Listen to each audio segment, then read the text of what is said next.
Baik, assalamualaikum warahmatullahi wabarakatuh. Halo semuanya, selamat datang di video saya.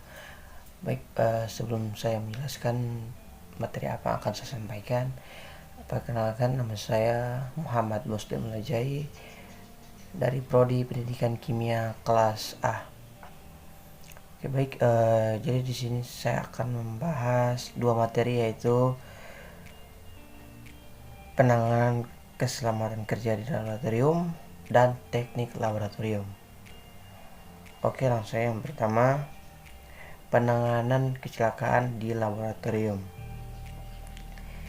Keselamatan kerja dalam sebuah laboratorium merupakan salah satu aspek yang patut diperhatikan. Contohnya seperti seseorang yang tengah berkendara di jalan raya. Begitu pula orang yang ada di laboratorium juga membutuhkan rambu-rambu sehingga selama perjalanan dapat sampai tujuan yang selamat. Meski kecelakaan dapat terjadi bukan hanya karena tidak memperhatikan etika dan lalu lintas, tapi juga terjadi ada orang lain yang lalai. Sama juga terjadi dengan kecelakaan di laboratorium. Hal ini terjadi disengaja oleh sesuatu yang daringkan kelalaian diri sendiri atau orang lain. Oleh semua pihak berperan dalam menerapkan budaya keselamatan.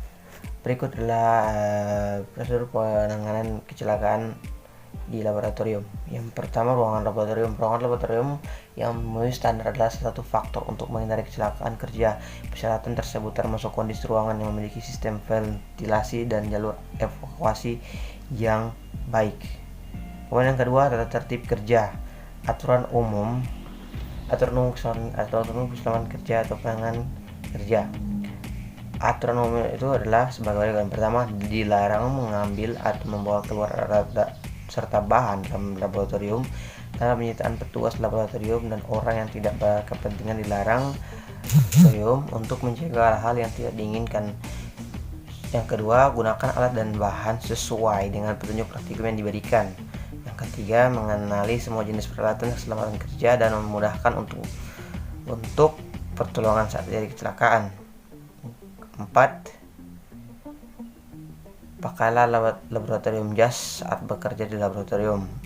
Kelima, usahakan untuk tidak sendirian di ruang laboratorium. Yang terakhir, yang keenam, jika terjadi kerusakan atau kecelakaan, jangan melaporkannya ke petugas laboratorium. Yang ketujuh, harus siaga cara pemakaian alat darurat seperti pemadam kebakaran, pancuran mata, respirator, dan alat keselamatan kerja lainnya. Yang kedelapan, adalah bila bekerja dengan asam kuat, reagen korosif, reagen yang volatil dan mudah terbakar. Yang ke-9, setiap pekerja di laboratorium harus memiliki cara memberi pertolongan pertama pada kecelakaan atau P3K. Selanjutnya, buanglah sampah pada tempatnya. Yang selanjutnya lagi, jangan bermain-main di dalam ruangan laboratorium.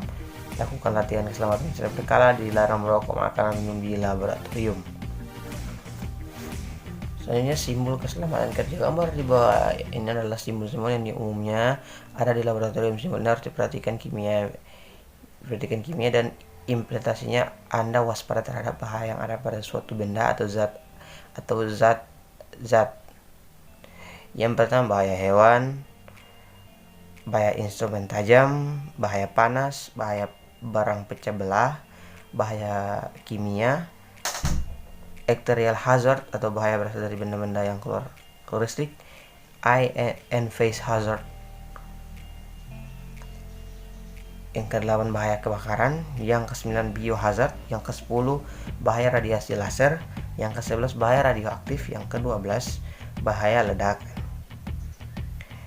Selanjutnya, penanganan kecelakaan saat kerja biasanya terjadi walaupun kita telah bekerja dengan hati-hati. Hal ini pertama adalah jangan panik dan ikuti penanganan kecelakaan yang baik dan benar. Cari bantuan petugas laboratorium untuk membantu Anda. Bila perlu, panggil medis atau pemadam kebakaran. Bila terkena bahan kimia, bersihkan bagian kulit yang terkena bahan kimia sampai bersih. Kulit yang terkena jangan digaruk, tidak menyebar.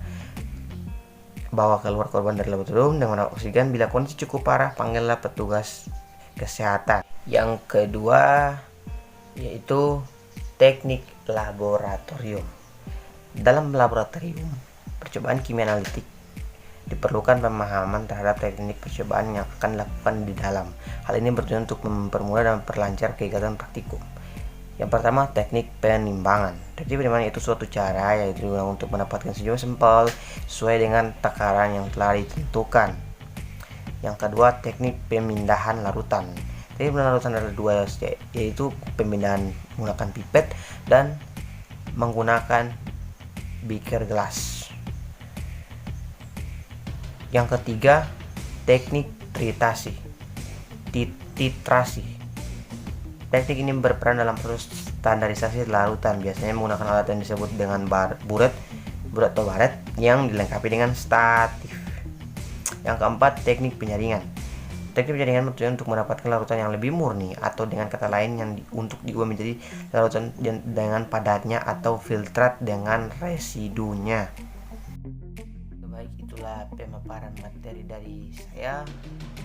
Jangan lupa teman untuk ditekan thumb, okay? So don't forget to subscribe. So thank you so much. I love you so much, and take your body for every virus. So keep your health. Assalamualaikum warahmatullahi wabarakatuh.